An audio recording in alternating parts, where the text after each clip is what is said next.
सोनापुर एक सुंदर सा गांव था, जहां की सुबह आमतौर पर पक्षियों के चहचहाने से होती थी। उसी गांव के चौक पर माधव अपनी रेड़ी को जोर लगाकर धक्का दे रहा था, जिस पर केवल पत्ता गोभियों का ढेर लगा था। सूरज सिर पर था और माधव के चेहरे पर निराशा। गोभी ले लो, ताजी पत्ता गोभी ले लो। तभी एक काकी उसके पास आई और कहा, अरे माधव, कल भी तो गोभी ही लाया था। क्या तेरे खेत में इसके अलावा और कुछ नहीं उगता? घर में सब अब गोभी देखकर मुंह बनाने लगे हैं। क्या करूं काकी, खेत में फसल ही यही हुई है। बहुत सस्ती दे रहा हूँ, 2 किलो ले लो। नहीं रे बेटा, मुफ्त में भी देगा तो कोई नहीं खाएगा। कुछ नया लाए तो बता देना। सबको कुछ नया चाहिए, पर नया लाने के लिए पैसे कहाँ से आएंगे? अगर आज ये गोभी नहीं बिकी तो कल का चूल्हा भी नहीं जल पाएगा। माधव वहीं सड़क किनारे बैठ गया। तभी उसका पुराना दोस्त सोमू वहां से गुजरा। क्या हुआ माधव, आज फिर गोभी का ढेर घर ले जा रहा है?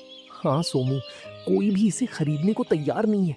सब इन पत्ता गोभी से पक गए हैं। समझ नहीं आता इन पत्ता गोभियों का क्या करूं।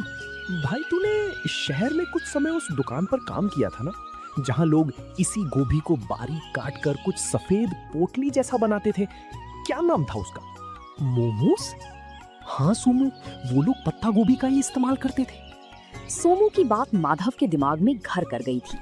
उस शाम माधव घर लौटा तो उसके मन में एक ही धुन सवार थी। उसने अपनी बची हुई सबसे अच्छी पत्ता गोभी उठाई और उसे बारीक काटना शुरू किया। अगर मैं इन गोभियों को फेंकने के बजाय इनका रूप बदल दूं तो शायद बात बन जाए।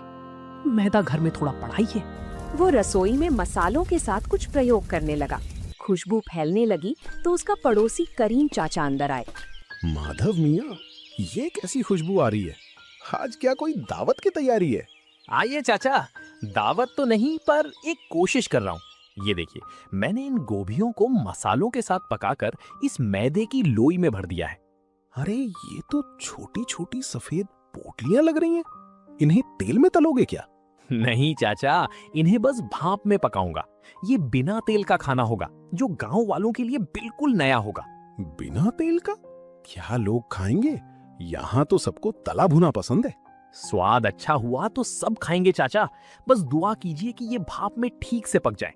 कल सुबह गांव के चौराहे पर मैं इसी का ठेला लगाऊंगा। हिम्मत तो बड़ी है तेरी। चल ये पक जाए तो एक मुझे भी चखाना। अगली सुबह सूरज की पहली किरण के साथ ही माधव गांव के चौराहे पर पहुंच गया था।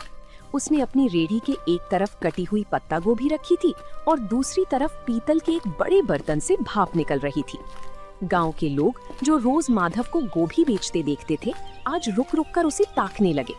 तभी गांव का हलवाई बनवारी उसके ठेले पर आया और कहने लगा, अरे माधव, आज तेरा ये पत्ता गोभी का ठेला बड़ा चमक रहा है।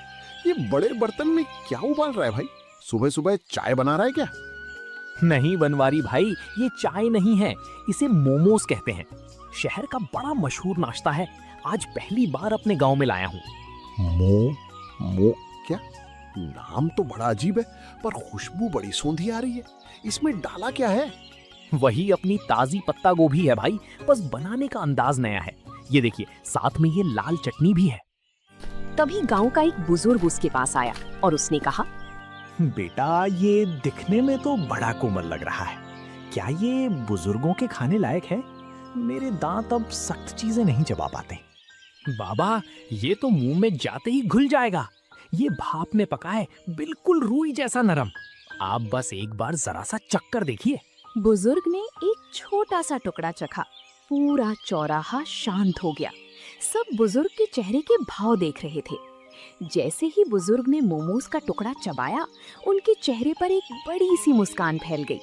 माधव ने उन्हें थोड़ी और लाल चटनी दी। देखते ही देखते वहां मौजूद दूसरे लोग भी अपनी बारी का इंतजार करने लगे। वाह माधव, ये तो वाकई कमाल की चीज है। इतना नरम और जायकेदार, और ये लाल चटनी, इसने तो सोई हुई जुबान को जगा दिया। तभी वहां माधव का दोस्त सोमू भी आ जाता है। माधव, मुझे भी एक प्लेट दे भाई। कल तो तू बड़ा परेशान था और आज तूने यहाँ कमाल कर दिया। अब जल्दी जल्दी इसका स्वाद सबको चखा दे, लोग इंतजार कर रहे हैं। हाँ सोमू, सबको दूंगा, पर ध्यान रखना, चटनी थोड़ी तीखी है, संभल कर खाना। अरे माधव, तीखा ही तो असली मजा है। शहर में लोग क्या वाकई रोज यही खाते हैं? मुझे तो लगता था वहाँ के लोग बस महंगा खाना जानते हैं। हाँ काका, शहर में तो इसे खाने के लिए लंबी लाइनें लगती हैं। मैंने सोचा जब हमारे खेत में इतनी अच्छी गोभी होती है तो हम गांव वालों को ये स्वाद क्यों ना मिले। भाई माधव, तूने तो मेरी मिठाई की दुकान के सामने रौनक लगा दी। एक प्लेट मेरे लिए भी लगा। देखूं तो सही, इस पत्ता गोभी के नए अवतार में ऐसा क्या जादू है। दोपहर होते होते माधव की सारी पत्ता गोभी खत्म हो गई थी, लेकिन सब्जी के रूप में नहीं बल्कि मोमोज के रूप में। माधव ने आज पहली बार अपने हाथ में इतने पैसे देखे थे। उसकी आंखों में खुशी के आंसू थे और मन में एक नया हौसला। उसे समझ आ गया था कि मेहनत और नयापन कभी बेकार नहीं जाता। जिसके बाद अगले कुछ दिनों तक माधव का काम तेजी से चल पड़ा। अब लोग सुबह से ही माधव के आने का इंतजार करने लगे थे। लेकिन जैसे जैसे काम बढ़ा, माधव के पास संसाधनों की कमी होने लगी। उसके पास सिर्फ एक छोटा बर्तन था और अकेले सारा काम करना उसके लिए मुश्किल होता जा रहा था। गोभी काटना, मैदा गूंथना, फिर उसे बेलना और फिर भाप देना, अकेले करते करते हाथ जवाब देने लगे हैं। पर अगर रुक गया तो लोग निराश हो जाएंगे। तभी करीम चाचा उसके पास आते हैं और कहते हैं, क्या बात है माधव मियाँ, काम कैसा चल रहा है? आज चेहरे पर वो चमक नहीं है जो हमेशा रहती है। काफी थके थके से भी लग रहे हो। चाचा, काम तो बहुत है पर हाथ सिर्फ 2 हैं। लोग को मेरे हाथों के मोमोज बहुत पसंद आने हैं और अब वे उसे ज्यादा मात्रा में मांग रहे हैं। और मेरे पास बर्तन इतना छोटा है कि एक बार में सिर्फ 10-12 मोमोज ही बन पाते हैं। अरे ये तो बहुत अच्छी बात है। अगर बरकत हो रही है तो घबराता क्यों है? शहर जा और एक बड़ा स्टीमर लेकर आ। और सुन, सारा काम अकेले क्यों करता है, किसी को साथ लगा ले। पैसे तो आ रहे हैं चाचा, पर क्या ये काम टिकेगा? कहीं लोग 4 दिन बाद ऊब गए तो मेरी सारी कमाई डूब जाएगी। मेहनत कभी नहीं डूबती बेटा। तूने साधारण सी पत्ता गोभी को पहचान दिलाई है। अब खुद को एक बड़ा व्यापारी बनाने की सोच। करीम चाचा की सलाह मानकर माधव ने अगले दिन अपनी रेहड़ी नहीं लगाई। वो पास के बड़े कस्बे के बाजार गया। वहाँ की भीड़ भाड़ देखकर उसे अपने पुराने दिन याद आ गए, जब वो दूसरों की दुकानों पर काम करता था। आज वो अपनी खुद की दुकान के लिए सामान खरीदने आया था। आइए भाई साहब, क्या दिखाऊं? होटल के लिए बर्तन चाहिए या घर के लिए? मुझे मोमोज बनाने वाला सबसे बड़ा 3 मंजिला बर्तन चाहिए। और हाँ, एक ऐसी मशीन भी देना जिससे सब्जियां बहुत बारीक कट सके। बड़े बर्तन की मांग तो बहुत है। आप कहाँ से आए हैं? शहर में दुकान खोल रहे हैं क्या? नहीं साहब, गांव में मेरा छोटा सा मोमोज बेचने का काम है। वहाँ लोगों को उसका स्वाद बहुत पसंद आ रहा है। ये तो बड़ी अच्छी बात है। ये लीजिए, ये स्टील का सबसे बढ़िया बर्तन है। इसमें एक साथ 50 मोमोज आराम से बन जाएंगे। और ये रही आपकी नई मशीन। इससे आपकी मेहनत आधी हो जाएगी। शुक्रिया। अब गांव लौटकर मुझे सिर्फ खाना नहीं बनाना बल्कि अपने काम को और बेहतर बनाना है। कल से गांव वालों को मोमोज खाने के लिए इंतजार नहीं करना पड़ेगा। माधव जब नए बर्तनों के साथ गांव लौटा तो शाम हो चुकी थी। रास्ते में उसने ढेर सारी पत्ता गोभी खरीदी। उसे पता था कि अब उसका संघर्ष एक नए मुकाम पर पहुंच चुका है। उसने रात भर जागकर नए बर्तनों को साफ किया और अगले दिन की तैयारी की। अगली सुबह जब माधव चौराहे पर पहुंचा तो उसकी रेहड़ी का नजारा बदला हुआ था। 3 मंजिलों वाला ऊंचा स्टील का स्टीमर सूरज की रोशनी में चमक रहा था। गांव वाले ये नया अजूबा देखने के लिए जमा हो गए। माधव के चेहरे पर एक नई चमक थी, क्योंकि अब उसे ग्राहकों को इंतजार नहीं कराना पड़ता था। वाह भाई माधव, ये क्या रॉकेट ले आया आज? ये तो बड़ा आलीशान लग रहा है। रॉकेट नहीं है सोमू भाई, ये 3 मंजिला स्टीमर है। अब एक साथ कई लोग मोमोज खा पाएंगे। कल तक तुम लोग शिकायत करते थे ना कि देर लगती है, लेकिन अब इसकी मदद से नहीं लगेगी। अरे भाई, बर्तन तो बड़ा कर लिया, पर क्या स्वाद वही रहेगा? अक्सर काम बढ़ने पर लोग जायका भूल जाते हैं। बनवारी भाई, जायका तो मेरी मेहनत में है, बर्तन में नहीं। आप बस देखते जाइए। आज मैंने चटनी में एक खास चीज और मिलाई है, खेत का ताजा पुदीना। माधव, सुना है तूने कस्बे से कोई मशीन भी मंगवाई है? क्या अब मशीन से खाना बनाएगा?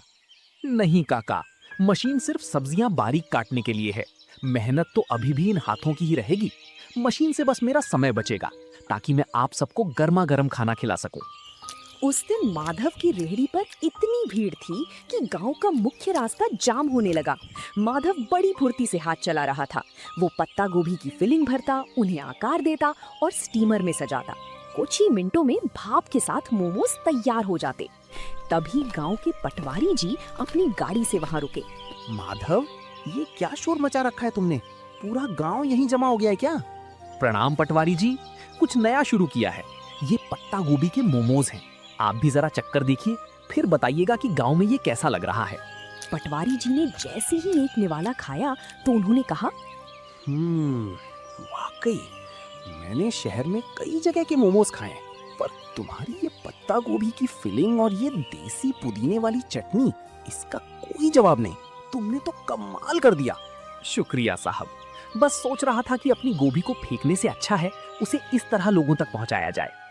माधव, अगले हफ्ते तहसील के कुछ बड़े अधिकारी गांव आ रहे हैं। क्या तुम उनके लिए भी ऐसा कुछ इंतजाम कर सकते हो? मैं चाहता हूँ वो देखें कि हमारे गांव के युवक कितने मेहनती हैं। ये तो मेरे लिए सौभाग्य की बात होगी साहब। मैं उनके लिए सबसे बेहतरीन मोमोज तैयार रखूंगा। माधव के लिए ये सिर्फ एक ऑर्डर नहीं था, बल्कि उसके हुनर को मिलने वाली सरकारी पहचान की शुरुआत थी। उस रात माधव ने चैन की नींद ली, क्योंकि अब वो सिर्फ एक गरीब सब्जी वाला नहीं, बल्कि गांव का मोमोज मैन बन चुका था। पटवारी जी का वादा माधव के लिए एक बहुत बड़ी चुनौती और अवसर दोनों था। तहसील के अधिकारियों का आना कोई छोटी बात नहीं थी। माधव ने तय किया कि वो इस मौके को हाथ से जाने नहीं देगा। उसने अपने छोटे से रसोई घर को साफ किया और अपनी रेहड़ी को अच्छे से सजाया।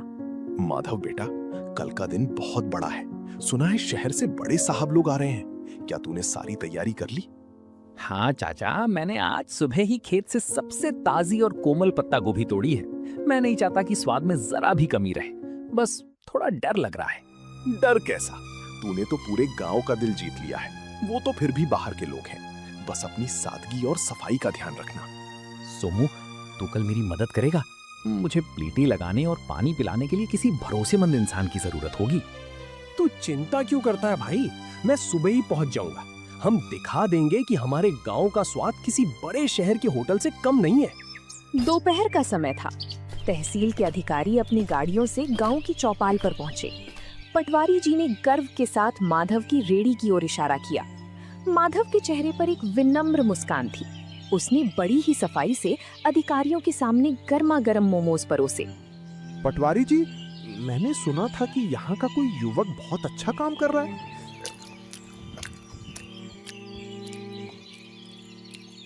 अरे ये तो वाकई लाजवाब है। इतना हल्का और इतना शुद्ध स्वाद। शुक्रिया साहब, ये सब मेरे खेत की पत्ता गोभी का कमाल है। मैंने इसमें कोई बनावटी मसाला नहीं डाला है। हैरानी की बात तो ये है कि गांव के माहौल में तुमने इतनी सफाई और हाइजीन का ध्यान रखा है। तुम्हारा ये तरीका वाकई काबिले तारीफ है। माधव, क्या तुम कभी शहर आकर अपना स्टॉल लगाना चाहोगे? वहां तुम्हें और भी बड़ा बाजार मिल सकता है। साहब, शहर में तो बहुत लोग हैं। मैं चाहता हूँ कि मेरे गांव के लोगों को यहीं पर अच्छी और नई चीजें खाने को मिले। मैं यहीं रहकर अपने काम को बड़ा बनाना चाहता हूँ। बहुत खूब, तुम्हारी ये सोच देखकर अच्छा लगा। हम तुम्हारी मदद करेंगे ताकि तुम एक छोटी सी पक्की दुकान खोल सको। हमें ऐसे ही मेहनती युवाओं की जरूरत है। अधिकारियों ने न केवल पेट भर खाया, बल्कि जाते समय माधव की काफी तारीफ भी की। उस दिन माधव को समझ आया कि सफलता के लिए गांव छोड़ना जरूरी नहीं, बल्कि अपनी जगह रहकर कुछ अलग करना जरूरी है।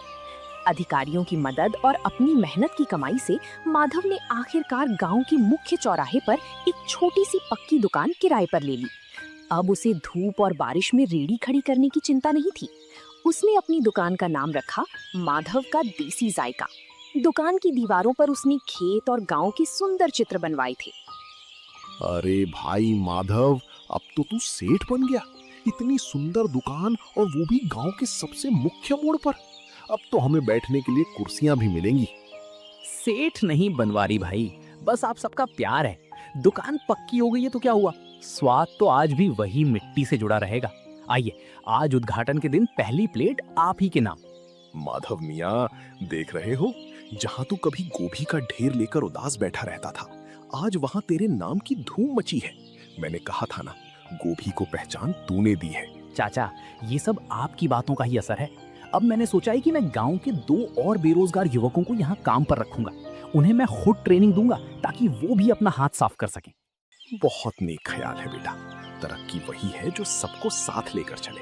वक्त बीतता गया और माधव की दुकान अब केवल सोनापुर ही नहीं बल्कि आसपास के 10 गांवों में मशहूर हो गई। लोग दूर दूर से उसके पत्ता गोभी मोमोज खाने आने लगे। माधव ने कभी अपनी गुणवत्ता से समझौता नहीं किया। वो आज भी रोज सुबह अपने खेत से ताजी गोभी खुद तोड़कर लाता था। माधव भाई, आज तो शहर से भी कुछ लोग आए थे। कह रहे थे कि सोशल मीडिया पर तुम्हारी दुकान की बड़ी चर्चा है। अब तो तुम्हें शहर में भी ब्रांच खोल लेनी चाहिए। सोमू, शहर की चकाचौंध अपनी जगह है, पर जो सुकून इस गांव की हवा और अपनों के बीच काम करने में है वो कहीं नहीं। मेरा मकसद सिर्फ पैसा कमाना नहीं था, बल्कि अपनी मेहनत को एक नई दिशा देना था। तुमने वाकई साबित कर दिया कि अगर इरादा पक्का हो तो एक गरीब सब्जी बेचने वाला भी अपने हुनर से तकदीर बदल सकता है। मेहनत का कोई विकल्प नहीं होता सोमू। आज जब मैं पीछे मुड़कर उन पत्ता गोभी से भरी रेहड़ियों को देखता हूँ तो मुझे गर्व होता है कि मैंने हार नहीं मानी। तो दोस्तों, आप लोगों को ये कहानी कैसी लगी कमेंट करके जरूर बताएं और ऐसी कहानियों को देखने के लिए वीडियो को लाइक करें और चैनल को सब्सक्राइब करें।